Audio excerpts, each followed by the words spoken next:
मैं एक गहरा कुआं हूं इस जमीन पर, बेशुमार लड़के लड़कियों के लिए कि उनकी प्यास बुझाता रहूं। उसकी बेपनाह रहमत उसी तरह जर्रे जर्रे पर बरसती है जैसे कुआं सबकी प्यास बुझाता है। इतनी सी कहानी है मेरी, ज़ैनुल आबदीन और आशी अम्मा के बेटे की कहानी। उस लड़के की कहानी जो अखबारें बेचकर अपने भाई की मदद करता था। उस शागिर्द की कहानी जिसकी परवरिश शिव सुब्रमण्य अय्यर और अय्यदुराई सोलोमन ने की। उस विद्यार्थी की कहानी जिसे पंडले मास्टर ने तालीम दी, MGK मेनन और प्रोफेसर साराभाई ने इंजीनियर की पहचान दी, जो नाकामियों और मुश्किलों में पलकर साइंसदान बना। और उस रहनुमा की कहानी जिसके साथ चलने वाले बेशुमार काबिल और हुनरमंद लोगों की टीम थी।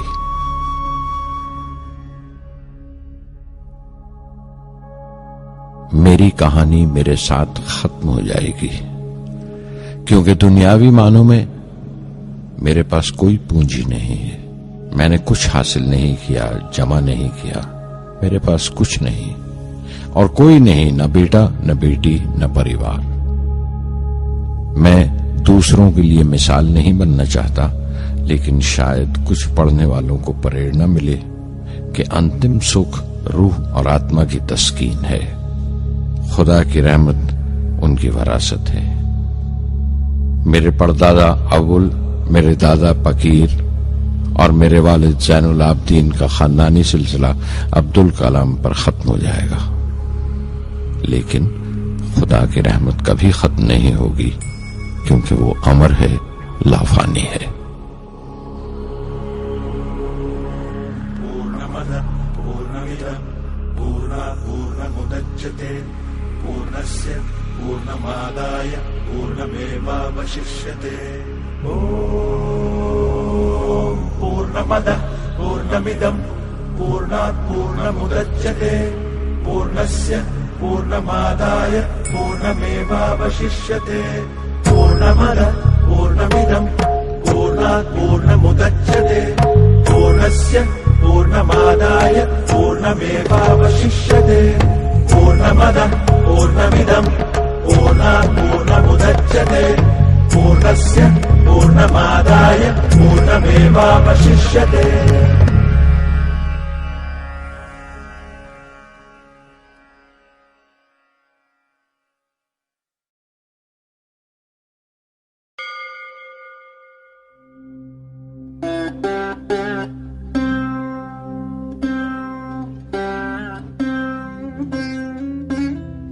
मैं शहर रामेश्वरम के एक मिडिल क्लास तमिल खानदान में पैदा हुआ।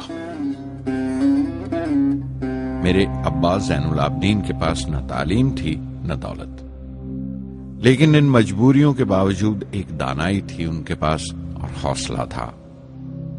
और मेरी मां जैसी मददगार थी आशी अम्मा। उनकी कई औलादों में एक मैं भी था, बुलंद कामत माँ बाप का एक छोटे से कद वाला मामूली शक्ल सूरत का लड़का। अपने पुश्तैनी मकान में रहते थे हम, जो कभी 19वीं सदी में बना था। काफी वसी और पक्का मकान था रामेश्वरम की मस्जिद स्ट्रीट में। मेरे अब्बा हर तरह के ऐशो आराम से दूर रहते थे, मगर जरूरियात की तमाम चीजें मुयस्सर थीं। सच तो यह है कि मेरा बचपन बड़ा महफूज था, मादी तौर पर भी और जज्बाती तौर पर भी, मटीरियली एंड इमोशनली।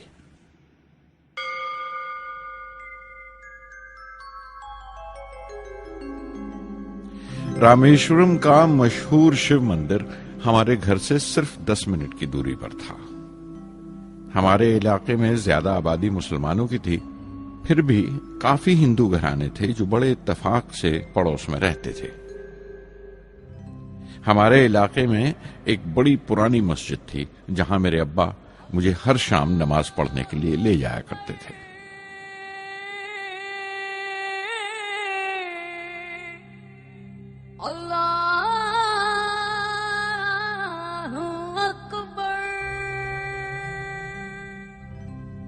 रामेश्वरम मंदिर के बड़े पुरोहित पक्षी लक्ष्मण शास्त्री मेरे अब्बा के पक्के दोस्त थे। मेरी बचपन की यादों में आंकी हुई एक याद ये भी थी कि अपने अपने रवायती लिबास में बैठे हुए वो दोनों कैसे रूहानी मसलों पर देर देर तक बातें करते रहते थे।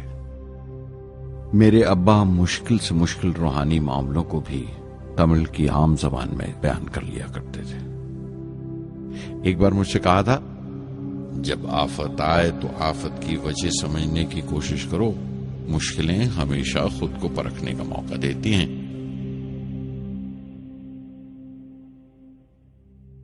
मैंने हमेशा अपनी साइंस और टेक्नोलॉजी में अब्बा के असूलों पर चलने की कोशिश की है। मैं इस बात पर यकीन रखता हूं कि हमसे ऊपर भी एक आला ताकत है, एक महान शक्ति है जो हमें मुसीबत, मायूसी और नाकामियों से निकालकर सच्चाई के मुकाम तक पहुंचाती है।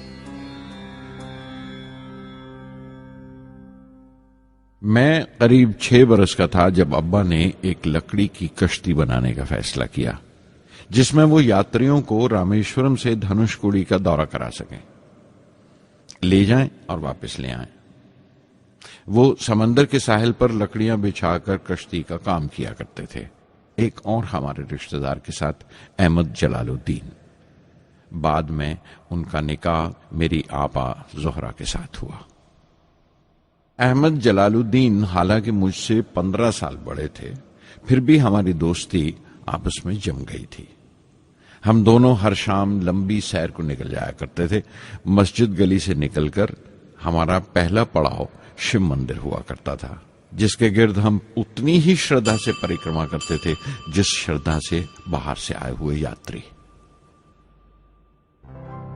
जलालुद्दीन ज्यादा पढ़ लिख नहीं सके उनके घर के हालात की वजह से, लेकिन मैं जिस जमाने की बात कर रहा हूं, उन दिनों हमारे इलाके में सिर्फ वही एक शख्स था जो अंग्रेजी लिखना जानता था।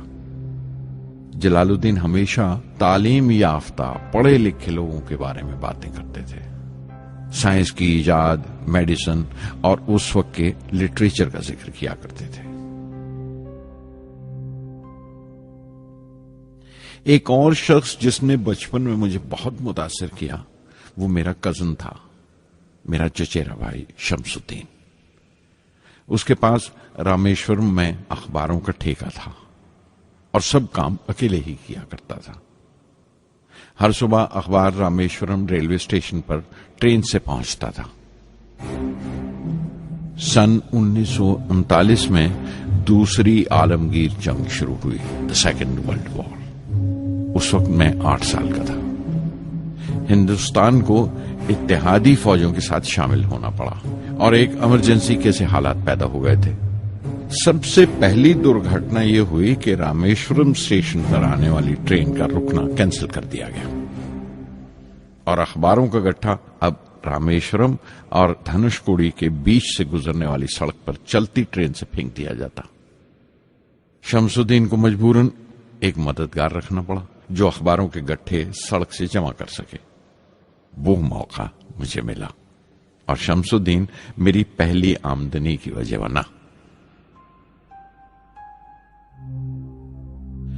हर बच्चा जो पैदा होता है वो कुछ समाजी और आर्थिक हालात से जरूर असरअंदाज होता है और कुछ अपने जज्बाती माहौल से भी। उसी तरह उसकी तरबियत होती है।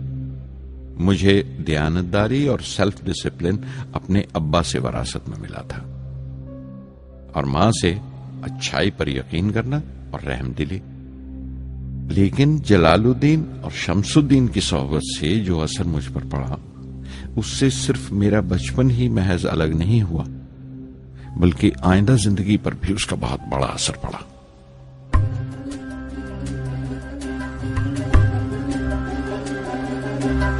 தந்தை மகற்கு ஆற்றும் நன்றி அபயத்து முந்தி இருப்பச்செயல்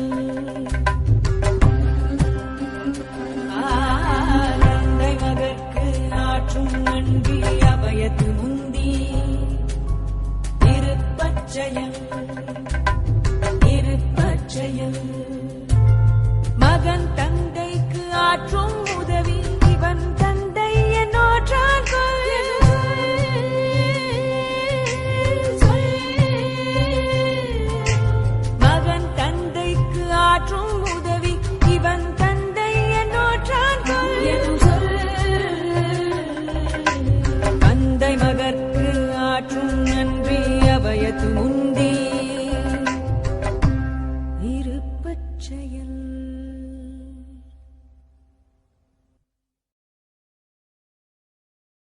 फिर जंग खत्म हो गई और हिंदुस्तान की आजादी बिल्कुल यकीनी हो गई। मैंने अब्बा से रामेश्वरम छोड़ने की इजाजत चाही। मैं डिस्ट्रिक्ट हेडक्वार्टर्स रामनाथपुरम जाकर पढ़ना चाहता था। शमसुद्दीन और जलालुद्दीन मेरे साथ रामनाथपुरम तक गए मुझे श्वार्ट्ज हाई स्कूल में दाखिल कराने के लिए। जाने क्यों वो नया माहौल मुझे रास नहीं आया। रामनाथपुरम बड़ा मसरूफ शहर था और करीब 50,000 की आबादी थी, लेकिन रामेश्वरम का सुकून और इत्मीनान कहीं नहीं था। घर बहुत याद आता था और घर लौटने का कोई मौका मैं छोड़ता नहीं था। श्वार्ट्ज हाई स्कूल में दाखिल होने के बाद एक 15 साल लड़के के तमाम शौक जो हो सकते थे मेरे अंदर जाग उठे। मेरे टीचर अय्या दुराई सोलोमन बेहतरीन रहबर थे, गाइड, उस नौजवान जहन के लिए जिसके सामने जिंदगी की बेशुमार मुमकिनात खुलने वाली थी।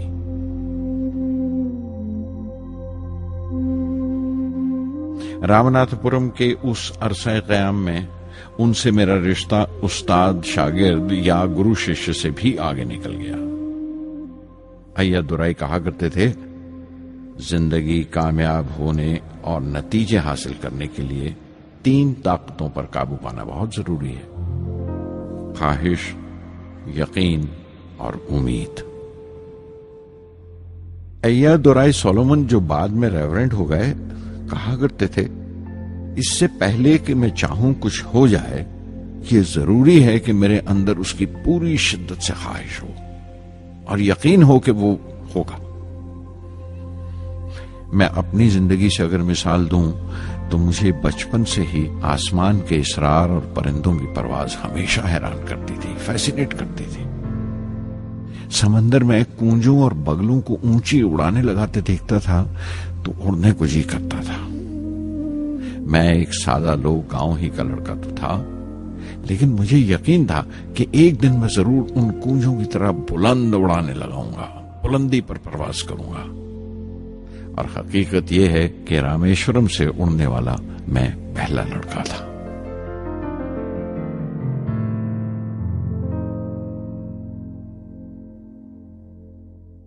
श्वार्ट्ज स्कूल में तालीम खत्म करते करते मेरे अंदर खुद एतमादी बस चुकी थी और मुझे यकीन था कि मैं जरूर कामयाबी हासिल करूंगा।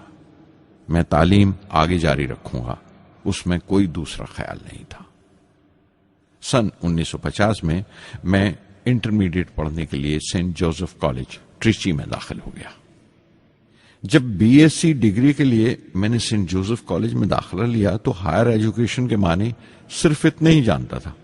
ये नहीं जानता था कि हायर एजुकेशन के लिए कुछ और भी हो सकता है।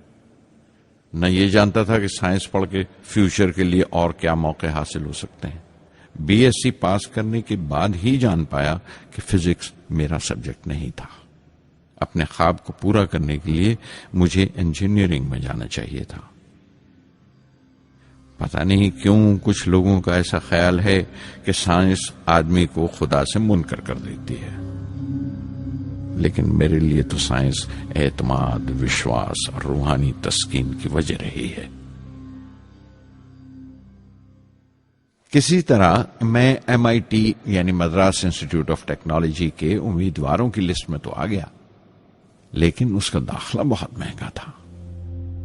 कम से कम 1,000 रुपए की जरूरत थी और मेरे अब्बा के पास इतने रुपए नहीं थे। उस वक्त मेरी अक्का, मेरी आपा जोहरा ने अपने सोने के कड़े और चेन बेचकर मेरी फीस का इंतजाम किया। मुझ पर उसकी उम्मीद और यकीन देखकर मैं पसीज गया।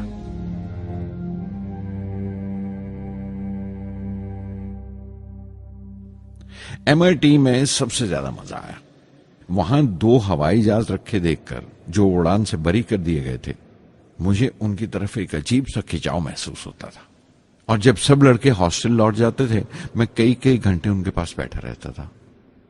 फर्स्ट ईयर मुकम्मल करने के बाद जब मुझे अपने ज्यादा खुसूसी मजमून चुनना थे, यानी अपनी स्पेशल ब्रांच का चुनाव करना था, तो मैंने फॉरेन एरोनॉटिकल इंजीनियरिंग का चुनाव कर लिया। MIT की तालीम के दौरान मुझे 3 टीचर्स ने बहुत मुतासिर किया। Professor Sponder, professor KAV Pandalai, professor Narasimha Rao. Professor Sponder technical aerodynamics सिखाते थे। एरोनॉटिकल इंजीनियरिंग में दाखिले से पहले मैंने उनसे सलाह ली थी।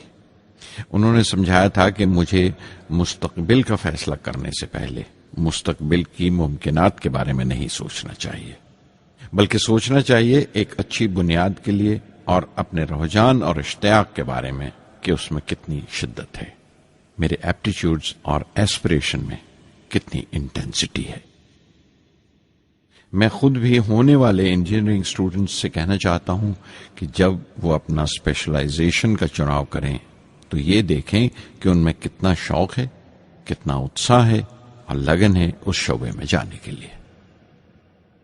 प्रोफेसर KAV पंडले ने मुझे एरोस्ट्रक्चर डिजाइन सिखाया और उसका तज्जिया भी, विश्लेषण, एनालिसिस भी। वो बड़े खुशदिल और दोस्त टीचर थे और हर साल कोई ना कोई नया तरीका, नया नजरिया लेकर आते थे कोर्स में। प्रोफेसर नरसिंह राव मैथमेटिशियन थे। वो एरोडायनेमिक्स की थ्योरी सिखाया करते थे। उनकी क्लास में दाखिल होकर मुझे मैथमेटिकल फिजिक्स बाकी तमाम सब्जेक्ट से ज्यादा अच्छा लगने लगा। साध संगी हरि हरि नाम चित्तारा चित्तारा, साध संगी हरि हरि नाम चित्तारा, सहज अनंतु होवे दिनु राति, अंकुर भलो हमारा, साध संगी साध संगी।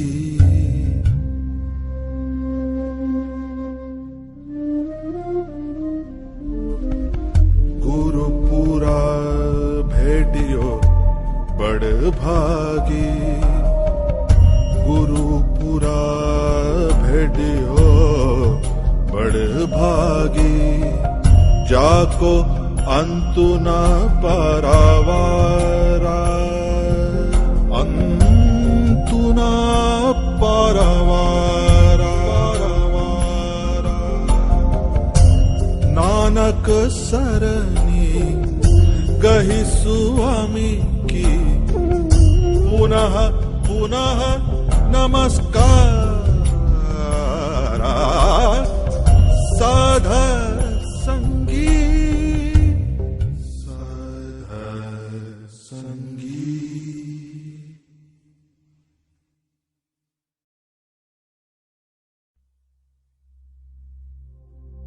MIT से मैं बेंगलोर के हिंदुस्तान एरोनॉटिक्स लिमिटेड HAL में बतौर ट्रेनी दाखिल हो गया। HAL से जब मैं एरोनॉटिकल इंजीनियरिंग ग्रेजुएट बनकर निकला तो जिंदगी ने 2 मौके मेरे सामने खड़े कर दिए और दोनों मेरी परवाज के देरीना ख्वाब पूरे कर सकते थे। एक मौका था एयरफोर्स का, दूसरा मिनिस्ट्री ऑफ डिफेंस में directorate of technical development and production का। मैंने दोनों में अर्जी भेज दी और बैक वक्त दोनों से इंटरव्यू का बुलावा आ गया। एयरफोर्स के लिए मुझे देहरादून बुलाया गया था और डिफेंस के लिए दिल्ली। मेरे दोनों मुकाम 2000 किलोमीटर के फासले पर थे। ये पहला मौका था मेरा अपने वसी और विराट वतन को देखने का। खिड़की पर बैठा मैं इस देश की सरजमीन को पांव तले से बहता हुआ देख रहा था। हैरान था कि उत्तर की तरफ सफर करते हुए एक ही मुल्क का लैंडस्केप कैसे बदलता चला जाता है। मैं 1 हफ्ता दिल्ली में ठहरा, डिफेंस मिनिस्ट्री का इंटरव्यू दिया। इंटरव्यू अच्छा हुआ था। वहां से मैं देहरादून गया एयरफोर्स सिलेक्शन बोर्ड के इंटरव्यू के लिए। 25 उम्मीदवारों में मैं 9वें नंबर पर आया। मेरा दिल बैठ गया, बहुत मायूस हुआ और कई दिन तक अफसोस रहा कि एयरफोर्स में जाने का मौका मेरे हाथ से निकल गया। मैं ऋषिकेश चला गया, दिल पर यह बोझ लेकर कि आने वाले दिन बड़े सख्त होंगे।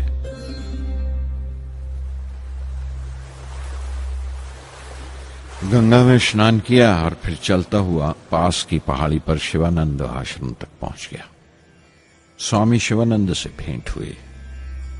देखने में बिल्कुल गौतम बुद्ध लगते थे, सफेद दूधिया धोती और पांव में लकड़ी की खड़ाऊ। उनकी बच्चों सी मासूम मुस्कान और सादा दिली देखकर बहुत प्रभावित हुआ मैंने बताया उन्हें कैसे मैं इंडियन एयरफोर्स में भर्ती होने से रह गया और मेरी कितनी शदीद ख्वाहिश थी आसमानों में उड़ने की, परवास करने की। वो मुस्कुरा दिए और बोले, ख्वाहिश अगर दिलो जान से निकली हो, वो पवित्र हो और उसमें शिद्दत हो, तो उसमें कमाल की एक इलेक्ट्रोमैग्नेटिक एनर्जी होती है, एक बरकी मकनातीसी ताकत होती है। दिमाग जब सोता है तो वो एनर्जी रात की खामोशी में बाहर निकल जाती है और सुबह कायनात ब्रह्मांड से सितारों की गति रफ्तार को अपने साथ समेटकर दिमाग में लौट आती है। इसीलिए जो सोचा है उसकी सृष्टि अवश्य है, वो तख्लीक होगा। तुम विश्वास करो इस अजली बंधन पर, इस वचन पर कि सूरज फिर लौटेगा, बाहर फिर से आएगी। मैं दिल्ली लौट आया, डिफेंस से अपना इंटरव्यू का नतीजा दरियाफ्त किया। जवाब में मुझे अपॉइंटमेंट लेटर थमा दिया गया और अगले दिन से सीनियर साइंटिफिक असिस्टेंट मुकर्रर कर दिया गया 250 रुपए की माहाना तनख्वाह पर। 3 साल गुजर गए। उन्हीं दिनों बेंगलोर में एरोनॉटिकल डेवलपमेंट एस्टेब्लिशमेंट ADE का एक नया महकमा खुला और मुझे वहां पोस्ट कर दिया गया। बेंगलोर कानपुर से बिल्कुल मुख्तलिफ शहर था। मैं अपने डायरेक्टोरेट की पोस्टिंग का पहला साल वहां गुजार चुका था। दरअसल हमारे देश में ये एक अजीब तरीका है, एक अजीब सा ढंग है अपने लोगों को हद दर्जा तक निचोड़ लेने का, जो हमारे लोगों को इंतहा पसंद बना देता है। शायद इसलिए कि सदियों इस देश ने गैर मुल्की तहजीबों के जख्म भी खाए हैं और उन्हें अपने दामन में जगह भी दी है। अलग अलग हुक्मरानों से वफा करते करते हम अपनी हैसियत, अपनी यकताई खो बैठे हैं। बल्कि हमने एक और ही किस्म की खूबी पैदा कर ली है कि एक ही वक्त में रहम दिल भी हैं और बेरहम भी, हसास भी हैं और बेहिस भी। जितने गहरे हैं उतने ही सतही।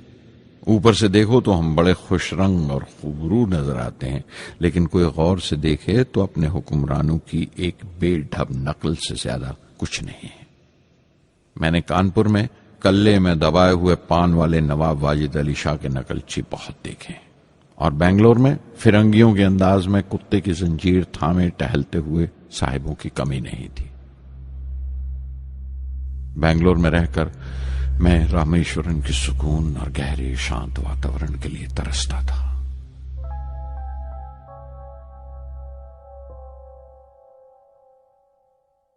पहले साल तो ADE में कोई ज्यादा काम नहीं था। एक प्रोजेक्ट टीम बनाई थी कि 3 सालों में एक स्वदेशी हॉवरक्राफ्ट तैयार करें और वो वक्त से पहले तैयार हो गया। नंदी उसका नाम रखा गया, शिव की सवारी के आधार पर। उसका डिजाइन हमारी उम्मीद से ज्यादा अच्छा था, लेकिन मैं सख्त मायूस हुआ जब आपसी कंट्रोवर्सीज की बिना पर सारा प्रोजेक्ट बालाए ताक रख दिया गया, बंद कर दिया गया। Professor MGK Menon, Tata institute of fundamental research के डायरेक्टर, एक रोज अचानक ही हमारी जांच पड़ताल को आ पहुंचे। नंदी का जिक्र निकला। मुझसे पूछताछ करते हुए उन्होंने ख्वाहिश जाहिर की एक 10 मिनट की उड़ान के लिए। उसके 1 हफ्ता बाद की बात है, मुझे इनकोस्पार से बुलावा आ गया, the Indian committee for space research. मैं मुंबई चला गया रॉकेट इंजीनियर की पोस्ट के लिए इंटरव्यू देने। मेरा इंटरव्यू लेने वाले डॉक्टर विक्रम साराभाई और प्रोफेसर MGK मेनन के अलावा मिस्टर सराफ थे, जो उस वक्त एटॉमिक एनर्जी कमीशन के डिप्यूटी सेक्रेटरी के ओहदे पर थे। डॉक्टर साराभाई की गर्मजोशी ने पहली ही मुलाकात में मेरा दिल मोह लिया। अगले ही दिन मुझे खबर मिल गई कि मैं चुन लिया गया। मुझे इनकोस्पार में रॉकेट इंजीनियर की हैसियत से शामिल कर लिया गया था। सन 1962 के देरीना हिस्से में कहीं इनकोस्पार ने थुम्बा में इक्वेटोरियल रॉकेट लॉन्चिंग स्टेशन बनाने का फैसला किया। थुम्बा केरला में त्रिवेंद्रम से परे एक दूर दराज के ऊंगते से गांव का नाम है। हिंदुस्तान में यह मॉडर्न रॉकेट बेस्ड रिसर्च की एक दबी सी इब्तदा थी, हल्की सी शुरुआत। उसके फौरन बाद ही मुझे 6 माह के लिए अमेरिका भेज दिया गया, नासा में रॉकेट लॉन्चिंग की ट्रेनिंग के लिए। जाने से पहले मैं थोड़ा सा वक्त निकालकर रामेश्वरम गया। मेरे अब्बा मेरी इस कामयाबी के लिए बहुत खुश हुए और मुझे उसी मस्जिद में ले जाकर शुक्राने की नमाज अदा की।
NASA Langley research centre Virginia में मैंने अपने काम की शुरुआत की। बाद में Goddard space flight centre Maryland चला गया। मैं अपना इंप्रेशंस अमेरिकन्स के बारे में बेंजामिन फ्रैंकलिन के इस जुमले से बयान कर सकता हूं, जिन बातों से तकलीफ होती है उनसे तालीम भी मिलती है। हिंदुस्तानी तंजीमों में, यहां की ऑर्गेनाइजेशंस में एक बड़ी मुश्किल है। जो ऊपर हैं वो बड़े मगरूर हैं। अपने से छोटों की, जूनियर्स और सबऑर्डिनेट्स की राय लेना अपनी हद तक समझते हैं। कोई शख्स भी अपनी खूबी दिखा नहीं सकता अगर आप उसे मलामत ही करते रहें। उसूल और पाबंदी, पाबंदी और सख्ती, सख्ती और जुल्म के बीच की लाइन बड़ी महीन है, बारीक है। उसकी पहचान बहुत जरूरी है। मैं जैसे ही नासा से लौटा, फौरन बाद हिंदुस्तान का पहला रॉकेट लॉन्च वाक़या हुआ 21 नवंबर सन 1963। वो साउंडिंग रॉकेट था, नाम नाइकी अपाची। नाइकी अपाची की कामयाबी के बाद प्रोफेसर साराभाई ने अपनी आरजू, अपने एक ख्वाब का इजहार किया। एक Indian satellite launch vehicle ISLV का सपना। हिंदुस्तानी रॉकेट का ख्वाब 20वीं सदी में एक तरह से 18वीं सदी का ख्वाब भी कहला सकता है, जो टीपू सुल्तान ने देखा था। टीपू सुल्तान की फौज में 27 ब्रिगेड थे जो खुशून कहलाते थे, और हर एक ब्रिगेड में एक दस्ता था रॉकेटमैन का जो साथ रहा करता था और जुर्क्स कहलाता था। जब टीपू सुल्तान मारा गया तो अंग्रेजों ने 700 रॉकेट्स और 900 रॉकेट के सब सिस्टम्स बरामद किए 1799 में तिरुकन्नाहल्ली की जंग के बाद। वो रॉकेट्स विलियम कॉन्गरीव ने इंग्लैंड भिजवा दिए जांच पड़ताल के लिए, उसकी तकनीक समझने के लिए, जिसे आज की साइंसी जबान में हम रिवर्स इंजीनियरिंग कहते हैं। टीपू सुल्तान की मौत के साथ उस ख्वाब की भी मौत हो गई, कम से कम 150 साल के लिए। पंडित जवाहरलाल नेहरू की बदौलत वो रॉकेटरी का ख्वाब एक बार फिर हिंदुस्तान में जिंदा हुआ। प्रोफेसर साराभाई ने उस ख्वाब को हकीकत बनाने की जिम्मेदारी अपने सर ले ली। बहुत से तंग नजर लोगों को एतराज था इस बात पर कि इस मुल्क में जहां लोगों को 2 वक्त की रोटी नसीब नहीं होती, वहां इन स्पेस उड़ानों को, इन खलाई तहरीकों को क्यों तरजीह दी जा रही है। लेकिन प्रधानमंत्री पंडित नेहरू और प्रोफेसर साराभाई के नजरिए में किसी किस्म का मुबालगा नहीं था। उनके नजरिए बिल्कुल साफ थे कि अगर दुनिया के मुल्कों में और दुनिया के मसलों में कोई हिस्सा लेना है, शिरकत करनी है, हिंदुस्तान को कोई हैसियत हासिल करनी है, तो साइंस और टेक्नोलॉजी की तरक्की और खुद मुख्तारी, सेल्फ रिलायंस अशद जरूरी है। और उनका मकसद ताकत का मुजाहिरा हरगिज नहीं था। सहज पके सो मीठा होए। थुम्बा में 2 रॉकेट सहज पके मगर कामयाब हुए, एक रोहिणी, दूसरा मैंने कहा। अगला साल लगा ही था जब प्रोफेसर साराभाई ने मुझे दिल्ली बुला भेजा। एक मीटिंग थी और मीटिंग में ग्रुप कैप्टन वीएस नारायणन से मेरा तारुफ कराया गया, जो एयर हेडक्वार्टर्स से थे। प्रोफेसर साराभाई ने रेटो तैयार करने का इरादा जाहिर किया, rocket assisted take off system, एक मिलिट्री एयरक्राफ्ट जो रॉकेट की मदद से उड़ाया जा सके बड़ी छोटी सी जगह में। शाम तक यह खबर भी आम हो गई कि हिंदुस्तान एक खुद साख्ता मिलिट्री एयरक्राफ्ट तैयार कर रहा है और मैं उस प्रोजेक्ट का मुख्तार हूं, जिम्मेदार हूं। मैं कई तरह के जज्बात से भर गया, खुश भी था, शुक्रगुजार भी, खुशकिस्मत भी, और एक एहसास हुआ तकमील का, फुलफिलमेंट का। 19वीं सदी के एक शायर की ये सतरें बहुत याद आई। हर दिन के लिए तैयार रहो, हर दिन को एक तरह ही मिलो। जब ओखली हो बर्दाश्त करो, जब दस्ता हो तो वार करो। रेटो पे काम करते हुए 2 अहम वाकयात हुए। पहला तो यह था कि अपने देश में पहली बार स्पेस रिसर्च का 10 साला प्रोग्राम तैयार हुआ, जिसके ऑथर थे प्रोफेसर साराभाई। मेरे लिए वो एक ऐसा रूमानी मैनिफेस्टो था जैसे स्पेस से इश्क करने वाले किसी शायर की रूमानी नज्म हो, जैसे कोई अपने देश के आसमान से इश्क करने लगा हो। और दूसरा वाकया मिनिस्ट्री ऑफ डिफेंस में मिसाइल पैनल का तैयार होना। नारायणन और मैं, हम दोनों उस पैनल के मेंबर थे। उस वक्त तक भविष्य की आने वाली SLV सैटेलाइट लॉन्च व्हीकल का नाक नक्शा भी तैयार हो चुका था। प्रोफेसर साराभाई अपने देरीना ख्वाब को ताबीर देने के लिए कुछ और साथियों का चुनाव कर चुके थे। मैं खुद को खुशकिस्मत समझता हूं कि मुझे उस प्रोजेक्ट का लीडर चुना गया। उस पर प्रोफेसर साराभाई ने मुझे एक और जिम्मेदारी भी सौंपी कि लॉन्च की 4थी स्टेज मैं ही डिजाइन करूं। यह मामूल था, मेरा आदत थी कि हर मिसाइल पैनल की मीटिंग के बाद मैं जाकर प्रोफेसर साराभाई को पूरी तफसील, पूरी रिपोर्ट देता था। दिल्ली में ऐसी ही एक मीटिंग के बाद 23 दिसंबर 1971 को मैं त्रिवेंद्रम लौट रहा था और उस दिन प्रोफेसर साराभाई थुम्बा में SLV का मुआयना करने गए हुए थे। दिल्ली एयरपोर्ट के लाउंज से मैंने उन्हें फोन किया, पैनल मीटिंग की तफसील बताई। प्रोफेसर साराभाई ने मुझे कहा कि मैं त्रिवेंद्रम एयरपोर्ट पर उनका इंतजार करूं। मैं जब त्रिवेंद्रम पहुंचा तो फिजा में एक मातम बिछा हुआ था। मुझे खबर दी गई कि प्रोफेसर साराभाई नहीं रहे। चंद घंटे पहले दिल का दौरा पड़ने से उनका इंतकाल हो गया। मैं थर्रा के रह गया। चंद घंटे पहले ही तो मैंने उनसे बात की थी। मेरे लिए वो बहुत बड़ा सदमा था।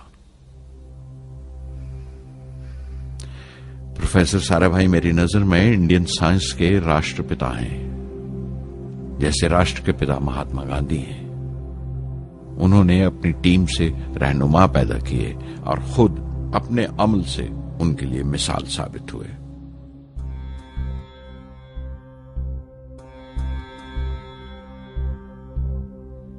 నానాటి బతుకు నాటకము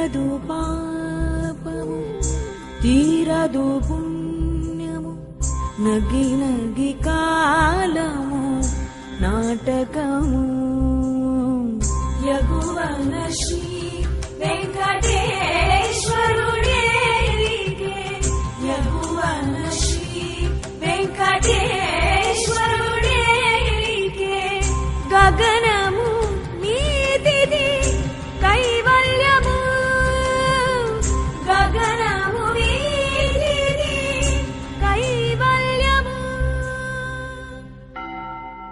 కైవల్యము.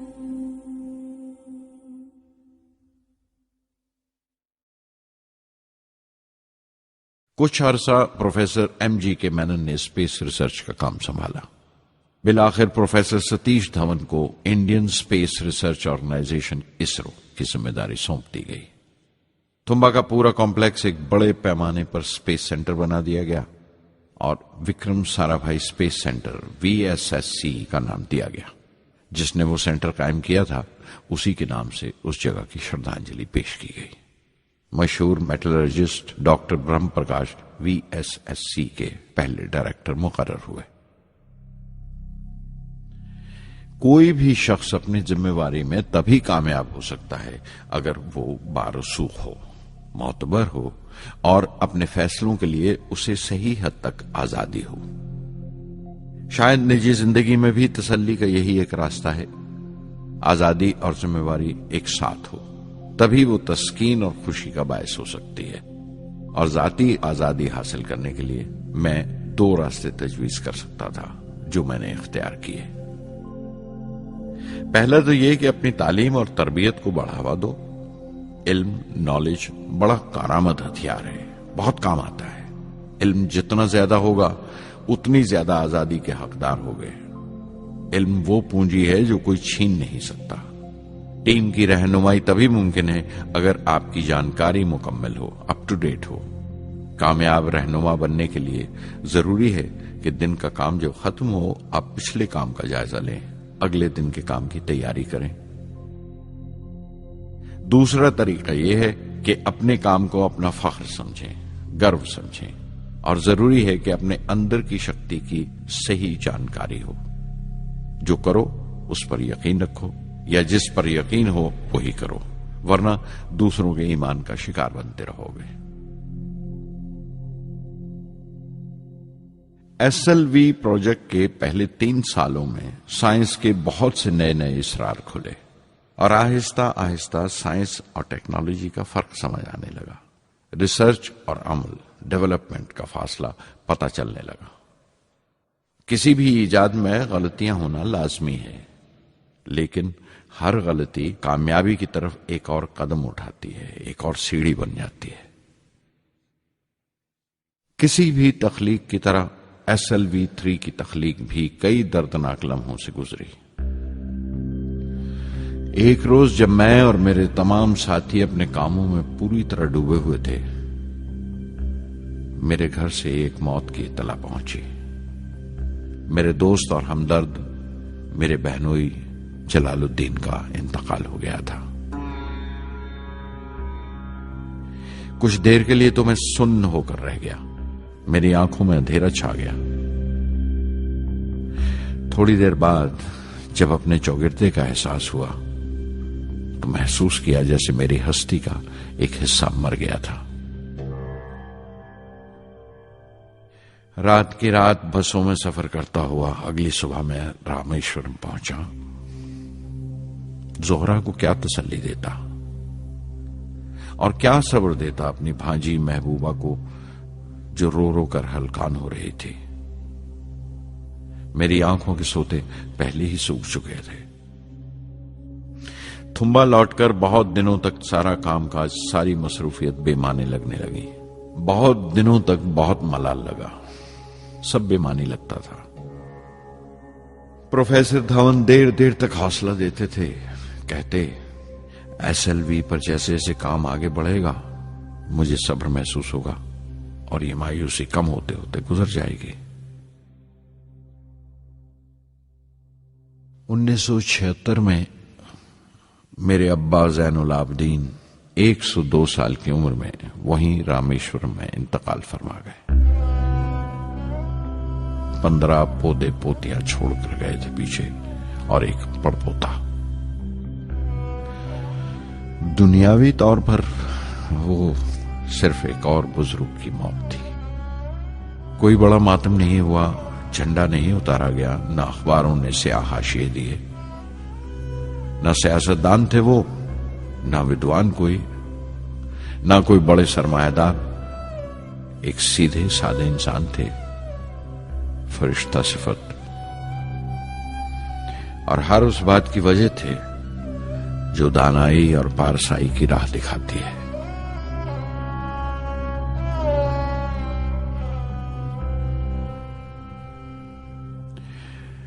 मैं बहुत देर तक अपनी मां के पास बैठा रहा, चुपचाप, और जब उठा थुम्बा लौटने के लिए तो उसने रुंधे गले से दुआएं दी मुझे।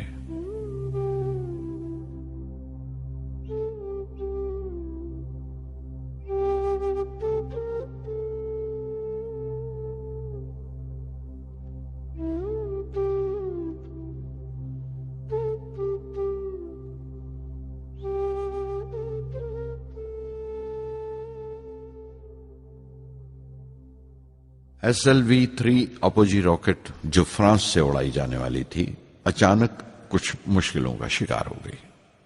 मुझे फौरन फ्रांस जाना पड़ा।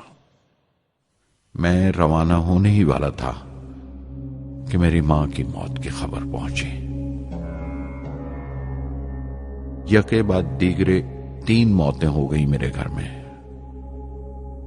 उस वक्त मुझे अपने काम में पूरे ध्यान की जरूरत थी। 100% लगन से काम करने की ख्वाहिश किसी और लगन की गुंजाइश नहीं छोड़ती। मुकम्मल नीति और पूरी लगन से SLV-3 का ख्वाब 1979 के दरमियान में जाकर पूरा हुआ। हमने SLV-3 की परवाज का दिन 10 अगस्त 1979 तय किया था। 23 मीटर लंबा 4 स्टेजेस का ये रॉकेट 17 टन का वजन लेकर 7:58 पर बड़ी कजदाई से उड़ा और खला की तरफ रवाना हुआ।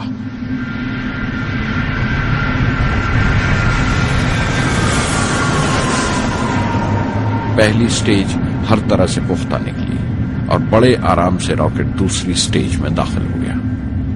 हम सब दम खुद रह गए, सांस रोके बैठे थे। हमारे बरसों का ख्वाब आसमान की तरफ सफर कर रहा था। अचानक हमारे ख्वाब में दरार आई, हमारा सुकून टूटा, हमारी खामोशी टूटी।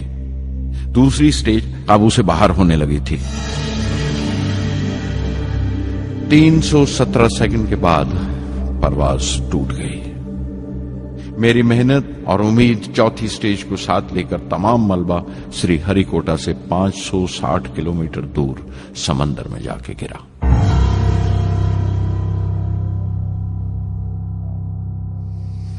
इस हादसे से हम सबको सख्त सदमा पहुंचा। मैं गम और गुस्से से भर गया, नुचड़ गया, बिल्कुल जिस्मानी तौर पर भी और जहनी तौर पर भी। मैं सीधा अपने कमरे में गया और बिस्तर में धंस गया। मैंने अपने कंधे पर एक दिलासे का हाथ महसूस किया तो आंख खोली। दोपहर ढल चुकी थी, शाम करीब थी। डॉक्टर ब्रह्म प्रकाश मेरे सराहने बैठे थे।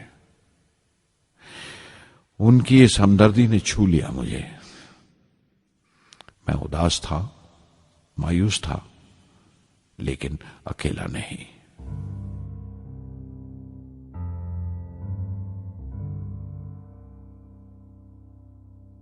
हर शख्स तकनीकी जमा तफरीक और बहस मुबासे के बाद मुतमईन हो चुका था, संतुष्ट हो चुका था, लेकिन मुझे इत्मीनान न आया और मुसलसल बेचैन रहा।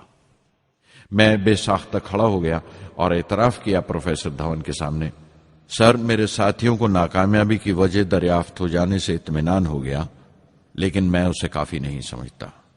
इस मिशन के डायरेक्टर की हैसियत से इस गलती को भी मैं अपनी जिम्मेवारी समझता हूं। SLV-3 की नाकामयाबी की जिम्मेवारी मेरी है।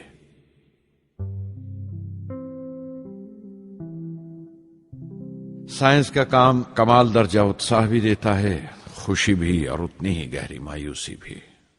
इस तरह के वाकयात सोच सोचकर मैं दिल को ढारस देता रहा। यह ख्याल कि इंसान चांद पर उतर सकता है सबसे पहले एक रूसी साइंटिस्ट ने सोचा था। उसे हकीकत बनने में 40 साल गुजर गए जब अमेरिका ने उसे पूरा किया। प्रोफेसर चंद्रशेखर ने चंद्रशेखर लिमिट का आविष्कार किया था 1930 में, जब कैम्ब्रिज में पढ़ रहे थे। लेकिन 50 साल बाद उन्हें उसी डिस्कवरी पर नोबेल प्राइज मिला। वॉन ब्रॉन अपनी सैटर्न लॉन्च व्हीकल से आदमी को चांद पर उतारने से पहले कितनी सारी नाकामियों से गुजरे होंगे। पहाड़ की चोटी पर उतरने से पहाड़ पर चढ़ने का तजुर्बा नहीं मिलता। जिंदगी पहाड़ की चढ़ानों पर मिलती है, चोटी पर नहीं। चढ़ानों पर ही तजुर्बे मिलते हैं और जिंदगी मंचती है और टेक्नोलॉजी तरक्की करती है। चोटी पर पहुंचने की कोशिश ही में चढ़ानों का इल्म हासिल होता है। मैं एक एक कदम चलता रहा, चढ़ता रहा चोटी की तरफ।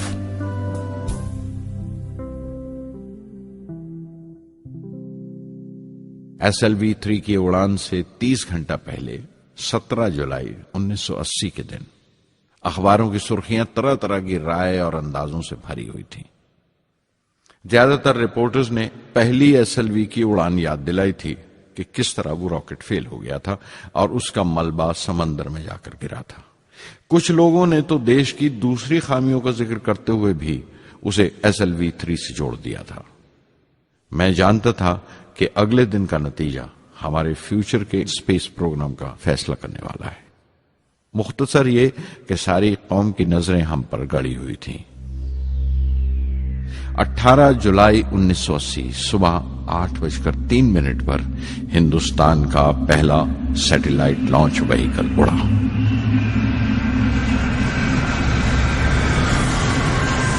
मैंने रोहिणी सैटेलाइट का तमाम डेटा कंप्यूटर पर जांचा। अगले 2 मिनट के अंदर अंदर रोहिणी अंतरिक्ष में था। उस तमाम शोरगुल के बीच में मैंने अपनी जिंदगी के सबसे अहम अल्फाज अदा किए। मैं मिशन डायरेक्टर बोल रहा हूं, एक जरूरी खबर सुनने को तैयार रहो।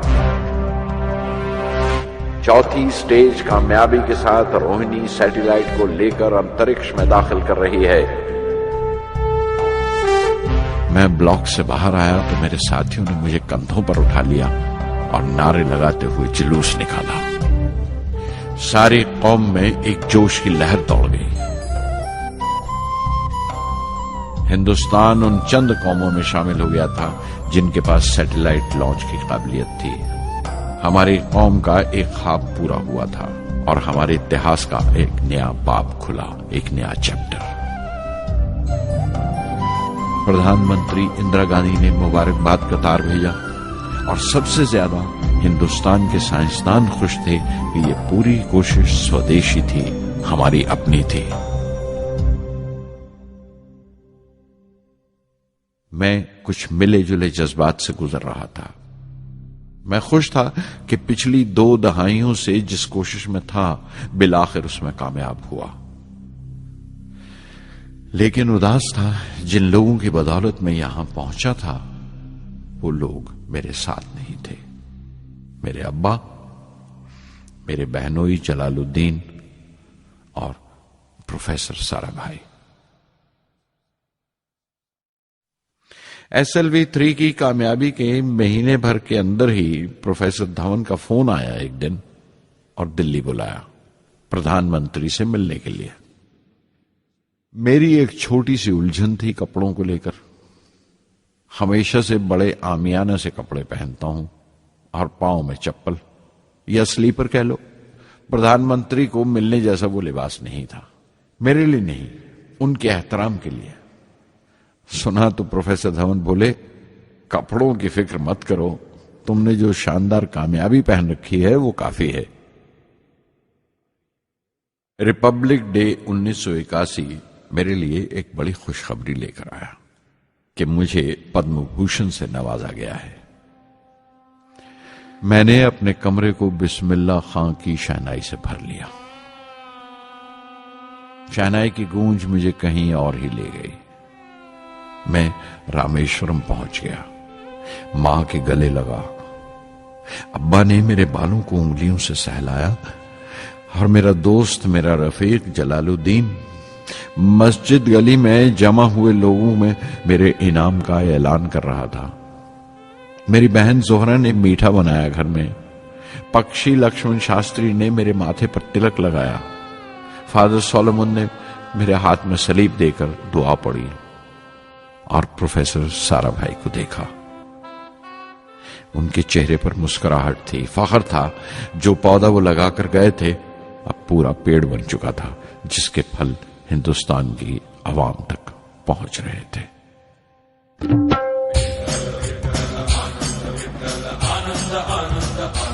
ओ आनंदाचे डोही आनंद तरंग, आनंदाचे डोही आनंद तरंग, आनंदाची अंग, आनंदाचे आनंदाची अंग, आनंदाचे आनंदाचे डोही आनंद तरंग, आनंदाचे डोही आनंद तरंग।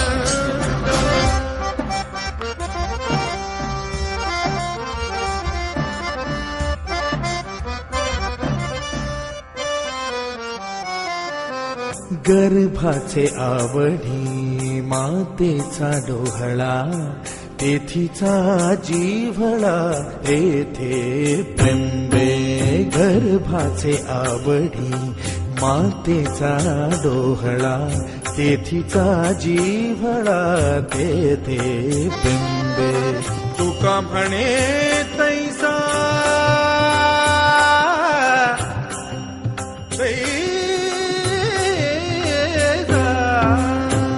म्हणे तैसा ओतलाचे ठसा, अनुभव सरीसा मुखाला।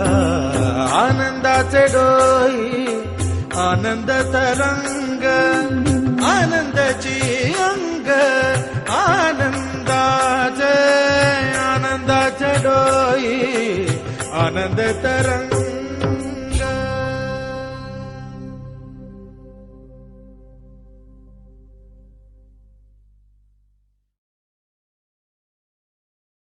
पहली जून 1982 मैंने defence research and development laboratory DRDL की जिम्मेवारी संभाल ली। उस वक्त के defence minister Shri R Venkataraman ने जब मशवरा दिया कि बजाय दर्जा बदर्जा मिसाइल तैयार करने के हमें मुकम्मल अपनी मिसाइल तैयार करने का प्रोग्राम बनाना चाहिए, तो हमें अपने कानों पर यकीन नहीं आया और देखते देखते ही वो प्रोजेक्ट एक मुकम्मल मिसाइल का प्रोग्राम बन गया, जिसके नतीजे आइंदा बहुत दूर तक पहुंचे। हर एक प्रोजेक्ट का नाम हिंदुस्तान की खुद मुख्तारी, सेल्फ रिलायंस का सबूत था। सरफेस टू सरफेस मिसाइल का नाम पृथ्वी रखा गया। टैक्टिकल कोर व्हीकल को त्रिशूल का नाम दिया गया। Surface to air defence system Akash कहलाया।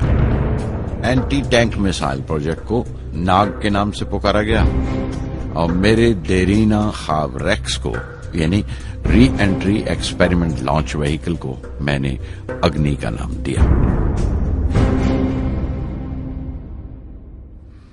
मिसाइल टेक्नोलॉजी का हुनर दुनिया की कुछ चुनी हुई कौमों के पास ही था। वो बड़े ताज्जुब से हमारी तरफ देख रहे थे कि हम क्या करने जा रहे हैं और कैसे करेंगे। हम एक मीटिंग में बैठे हुए अपने मकसद को पूरा करने के लिए 1984 की निशानदेही कर रहे थे जब डॉक्टर ब्रह्म प्रकाश की मौत की खबर आई। मेरे लिए वो एक और सदमा था। पहली SLV की नाकामी के वक्त जिस तरह उन्होंने ढारस दी थी मुझे, वो याद करके मैं और ज्यादा गमगीन हो गया।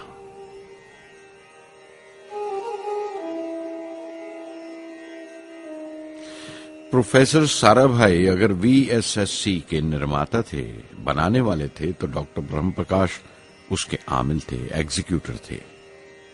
उनकी विनम्रता ने मुझे बड़ी हद तक नरम कर दिया। और मैंने अपनी तुंद मिजाजी पर काफी काबू कर लिया। उनकी हलीमी सिर्फ अपनी खूबियों तक ही महदूद नहीं थी, बल्कि अपने से छोटों को इज्जत देना भी उनकी आदत में शामिल था। उनके बर्ताव और सुलूक में ये बात नजर आ जाती थी कि कोई शख्स भी खामियों से खाली नहीं है। यहां तक कि अफसर भी, लीडर भी, रहनुमा भी। वो बहुत बड़े दानिश्वर थे। एक कमजोर से शरीर के अंदर उनमें बच्चों की सी मासूमियत थी।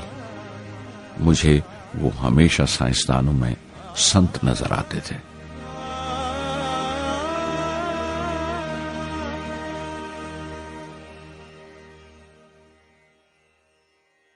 पृथ्वी का काम अपनी तकमील को पहुंच रहा था जब हम 1988 में दाखिल हुए।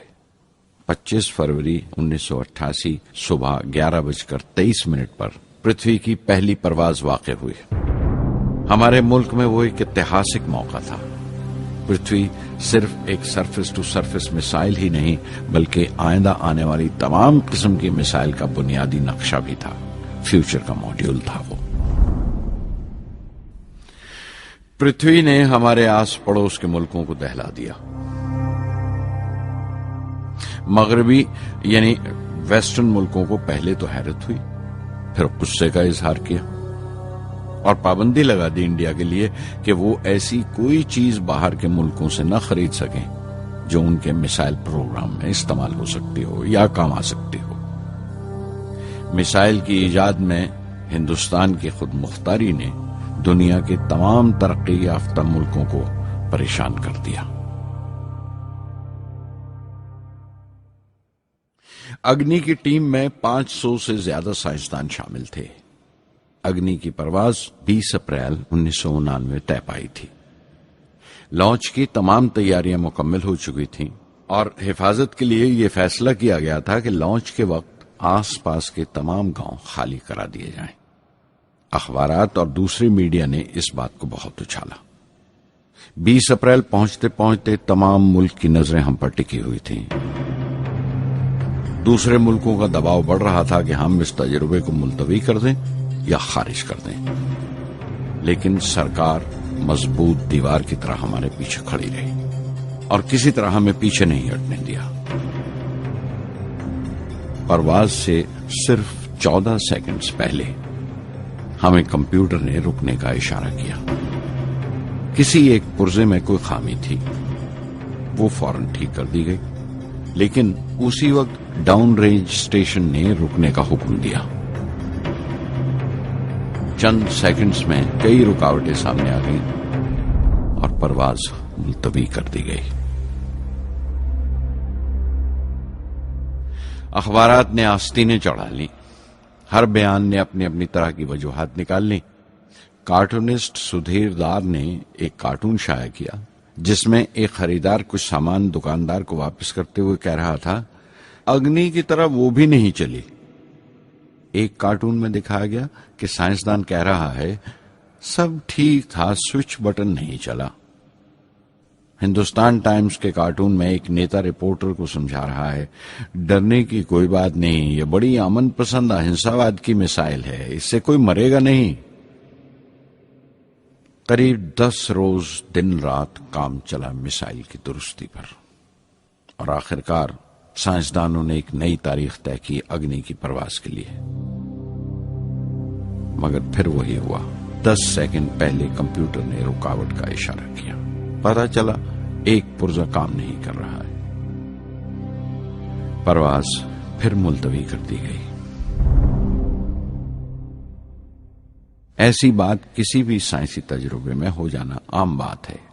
गैर मुल्कों में भी बहुत बार होता है, लेकिन उम्मीद से भरी हुई कौम हमारी मुश्किलें समझने को तैयार नहीं थी। हिंदू अखबार में केशव का एक कार्टून छपा जिसमें एक देहाती कुछ नोट गिनते हुए कह रहा था, मिसाइल के वक्त गांव से हट जाने का मुआवजा मिला है। 2-4 बार और ये तजुर्बा मुलतवी हुआ तो मैं पक्का घर बनवा लूंगा। अमोल बटर वालों ने अपने होर्डिंग पर लिखा, अग्नि को ईंधन के लिए हमारे बटर की जरूरत है। अग्नि की मुरम्मत का काम जारी रहा। आखिरकार एक बार फिर 22 मई की तारीख अग्नि की परवाज के लिए तय पाई। उसकी पिछली रात doctor Arunachalam, general K N Singh और मैं डिफेंस मिनिस्टर केसी पंत के साथ चहलकदमी कर रहे थे। पूरे चांद की रात थी, हाई टाइड का वक्त था और लहरें गरज गरज कर खुदा की अजमत का नाम ले रही थी। कल अग्नि की परवाज कामयाब होगी या नहीं, बार बार यही सवाल हमारे दिमाग में गूंज रहा था।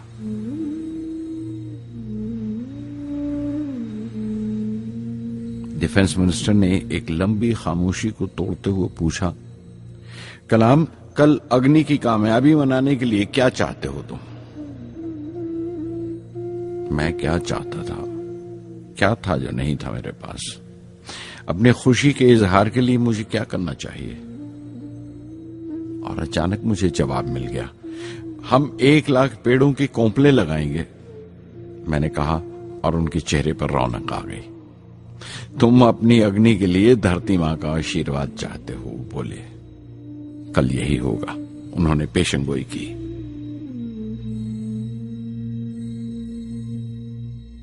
अगले दिन सुबह 7:10 पर अग्नि लॉन्च हुई। कदम कदम से ही निकला। मिसाइल ने जैसे टेक्स्ट बुक याद कर ली हो, जैसे सबक याद कर लिया था। हर सवाल का सही जवाब मिल रहा था। लगता था एक लंबे खौफनाक ख्वाब के बाद एक खूबसूरत सुबह ने आंख खोली है। 5 साल की मुशक्कत के बाद हम इस लॉन्च पैड पर पहुंचे थे। इसके पीछे 5 लंबे सालों की नाकामयाबी, कोशिशें और इम्तिहान खड़े थे। इस कोशिश को रोक देने के लिए हिंदुस्तान ने हर तरह के दबाव बर्दाश्त किए थे, लेकिन हमने कर दिखाया जो करना था। मेरी जिंदगी का सबसे कीमती लम्हा था वो मुट्ठी भर सेकंड्स, 600 सेकंड की वो परवाज जिसने हमारी बरसों की थकान दूर कर दी, बरसों की मेहनत को कामयाबी का तिलक लगाया। उस रात मैंने अपनी डायरी में लिखा, अग्नि को इस नजर से मत देखो। ये सिर्फ ऊपर उठने का साधन नहीं है, न शक्ति की नुमाइश है। अग्नि एक लौ है जो हर हिंदुस्तानी के दिल में जल रही है। इसे मिसाइल मत समझो, ये कौम के माथे पर चमकता हुआ आग का सुनहरी तिलक है। स्वधर्मम् अपि चावेक्ष्य न विकम्पितुम् अर्हसि, धर्म्यात् युद्धश्रेयोऽन्य क्षत्रियस्य न विद्यते। स्वधर्मम् अपि चावेक्ष्य न विकम्पितुम् अर्हसि, धर्म्यात् युद्धश्रेयोऽन्य क्षत्रियस्य न विद्यते। अदच्चेत्त्वम् इमम् धर्म्यम् सङ्ग्रामम् न करिष्यसि, तदस्वधर्मम् कीर्तिम् च हित्वा पापम् अवाप्स्यसि, हित्वा पापम् अवाप्स्यसि।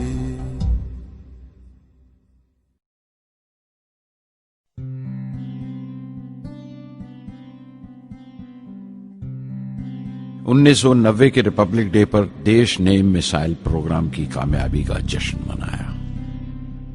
मुझे पद्म विभूषण से नवाजा गया और डॉक्टर अरुणाचलम को भी।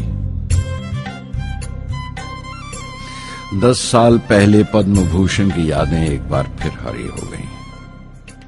रहन सहन मेरा अब भी वैसा ही था जैसा तब था।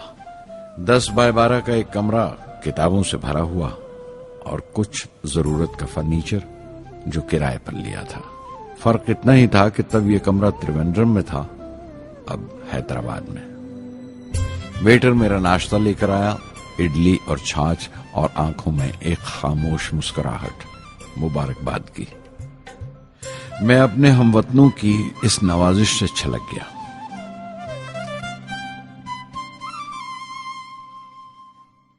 मैं जानता हूं कि बहुत से साइंसदान और इंजीनियर मौका मिलते ही वतन छोड़ जाते हैं, दूसरे मुल्कों में चले जाते हैं ज्यादा रुपया कमाने के लिए, ज्यादा आमदनी के लिए। लेकिन ये आदर, मोहब्बत और इज्जत क्या कमा सकते हैं जो उन्हें अपने वतन से मिलती है। 15 अक्टूबर 1991 में 60 साल का हो गया। मुझे अपने रिटायरमेंट का इंतजार था। चाहता था कि गरीब बच्चों के लिए एक स्कूल खोलूं। ये वो दिन थे जब मैंने सोचा कि अपनी जिंदगी के तजुर्बे, मुशाहिदे और वो तमाम बातें कलमबंद करूं जो दूसरों के काम आ सके।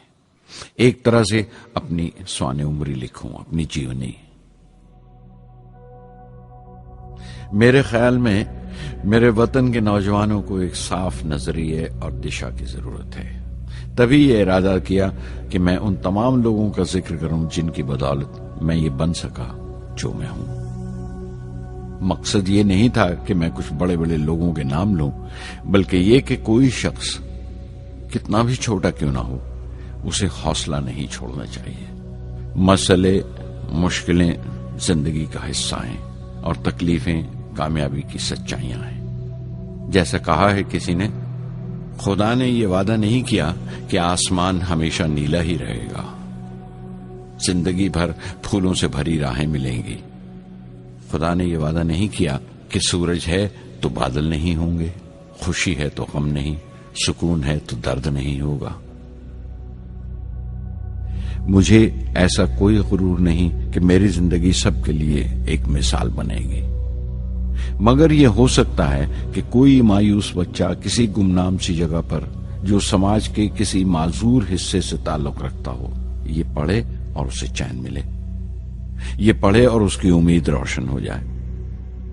हो सकता है ये कुछ बच्चों को नाउमीदी से बाहर ले आए और जिसे वो मजबूरी समझते हैं वो मजबूरी ना लगे। उन्हें यकीन रहे कि वो जहां भी हैं खुदा उनके साथ है। काश हर हिंदुस्तानी के दिल में जलती हुई लौ को पर लग जाए और उस लौ की परवाज से सारा आसमान रोशन हो जाए।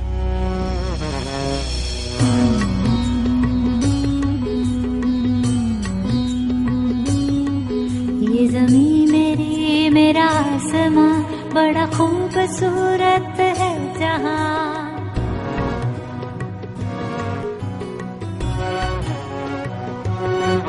ये ज़मीं मेरी, मेरा आसमां, बड़ा खूबसूरत है जहां। मेरी जिंदगी परवाज़ है, वो फिजा मेरी, मैं उड़ूं जहां। मेरी जिंदगी परवाज़ है, वो फिजा मेरी, मैं उड़ूं जहां। ये ज़मीं मेरी, मेरा आसमां, बड़ा खूबसूरत है जहां। कभी धूप लेप के आसमां हमने सुनहरी कर लिया। कभी धूप लेप के आसमां हमने सुनहरी कर लिया। फिर धूप बांध के पाँव में हम उड़े हैं ठंडी हवाओं में। ज़मीं मेरी, मेरा आसमां, बड़ा खूबसूरत है जहां। कभी वक्त उठा के सरों पे हम और आग लेके परों पे हम। कभी वक्त उठा के सरों पे हम और आग लेके परों पे हम। कभी छानी खाली खला कहीं, हम उड़े जहाँ पे हवा नहीं। ज़मीं मेरी, मेरा आसमां, बड़ा खूबसूरत है जहां। मेरी जिंदगी परवाज़ है, मेरी जिंदगी परवाज़ है, वो फिजा मेरी, मैं उड़ूं जहां। ये ज़मीं मेरी, मेरा आसमां, बड़ा खूबसूरत है जहां। ये ज़मीं मेरी, मेरा आसमां, बड़ा खूबसूरत है जहां।